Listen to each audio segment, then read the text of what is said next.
Hi, pals!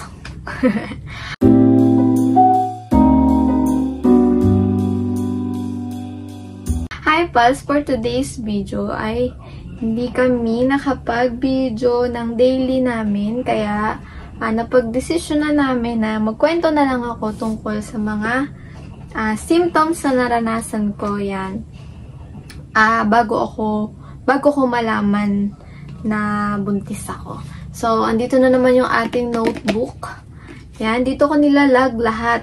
Yung mga symptoms na naramdaman ko, yung about sa ovulation, yan. Tapos, dito na rin ako nagde-devotion. Meron ako ditong devotion na part, yan. Mga prayer. Ayan guys, oh. Ay, nakabaliktad ata. May 15. Isa sa mga nakalagay dito sa prayer ko is, baby. And dapat pala chine-checkan ko na to dahil nangyari na yung mga pinapanalangin ko. Yan, noong August 1 to 3, yan, wala akong masyadong nafe-feel. So, wala namang iba sa akin. Ganun pa din. Wala naman akong masyadong nararamdaman dito nakalagay. Tapos, August 4, sumakit yung ulo ko. Yan, nakalagay. Tapos, siguro August 5, wala rin ako na-feel. Hindi ko na ni-note dito. Pero August 6, nagka-crave ako ng santol, maasim. Isipin nyo yun, guys. August 6 pa lang nun, nagka-crave na ako ng maasim. Naalala ko nito, nagpapadala ako sa ka-churchmate ko ng santol. Yan, tapos sinasawsaw siya sa alamang. Tapos, August 8 to 9, ito, August 8 to 9, yan, ilang araw bago ko malaman na pregnant ako is itchy. Nakalagay dito, itchy. Ano itchy? So, siguro, ito yung time na nangangati ako, yung legs ko. Medyo parang makati siya. Yung dito sa puson ko, yan, nangangati. Ito yung time na yun. Yung dito sa hita ko talaga yun. Tapos, August 10, ay, nakalagay dito, cramps, masakit balakang. Legs ko parang may naiipit na ugat. Naalala ko to nung na-feel ko to. Aray ko, sabi pa si baby. Naalala ko to nung na-feel ko to, yung pakiramdam na to, parang akong re-reglahin nitong time na to. Tapos, naalala ko din to, naggabi to nakahiga ako. Tapos, paggalaw ko, parang pinulikat. Or parang merong something na naipit na ugat dito sa may hita ko nun. Tapos sabi ko, parang kakaiba naman tong na-feel ko. Parang hindi naman ako ganun. Para siyang para siyang pinulikat, naipit na ugat, ganun. Ganun yung pakiramdam ko nun. Tapos, hindi rin ako dito makatulog lagi. Or nakakatulog naman ako, pero pagdating ng 2 AM, nagigising ako. Yan, nagigising ako lagi ng 2 AM. Kaya nung mga time na yun, lagi akong puyat. Parang puyat yung itsura ko. Parang ako laging lambutin, inaantok, ganun. Tapos, Friday, August 11, ito na yung time na nag-PT ako, 2 AM.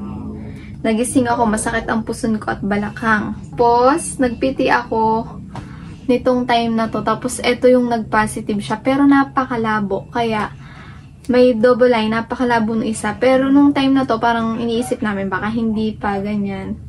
Baka hindi pa siya positive talaga. Kaya, sinusulat ko pa din yung mga na-feel ko hanggang sa dumating yung nagpa-check up na kami tsaka luminaw na talaga yung lines. Tapos nakalagay dito malamig yung paa ko. Eto naman naaalala ko parang pakiramdam ko dito lagi. Kaya lagi na ako nakamedyas nun eh. Sobrang lamig lagi ng paa ko pero mainit naman yung katawan ko. Ganun yung pakiramdam ko. Tapos August 12 yan. Diba nag-positive na ako ng August 11. August 12 nagising na naman ako ng 2 AM. Tapos nag-wide yung feeling. Parang rareglahin nga. Ganun yung pakiramdam nung time na yun. Kinakapas ako nga. Tapos, medyo hilo. Baka dahil kulang ako sa sleep. Yan. Anong time na to? Siguro kaya yung mga buntis laging antok. Kasi nagigising ng madaling araw para umihi. Ganun. Tapos parang puyat. Ganun. Hanggang ngayon, ganun pa rin ako eh.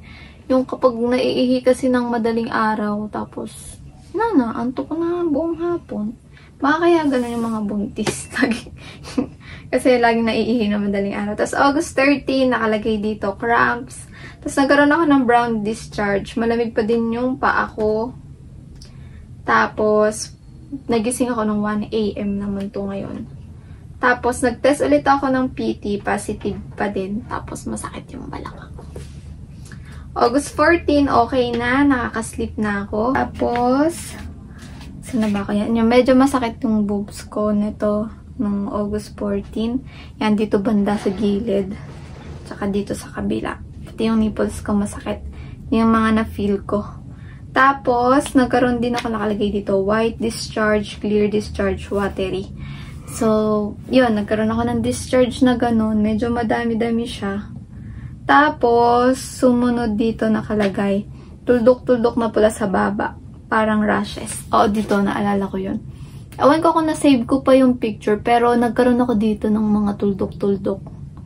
Nung time na yun. Awan ko kung kasama pa rin siya sa sa symptoms. Kasi, first time kong magkaroon ng ganun eh. Dito. Dito sa baba. Tapos, August 15, yan.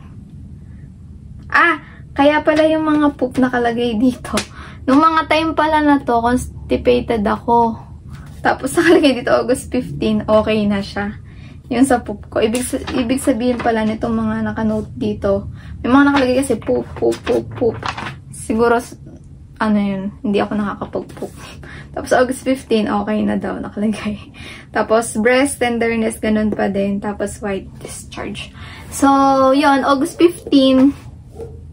Hanggang August 15 lang yung nakasulat ko dito kasi, ito yung time na nakapag, pa-check up na ako. Then, ang nakita lang doon is thickening.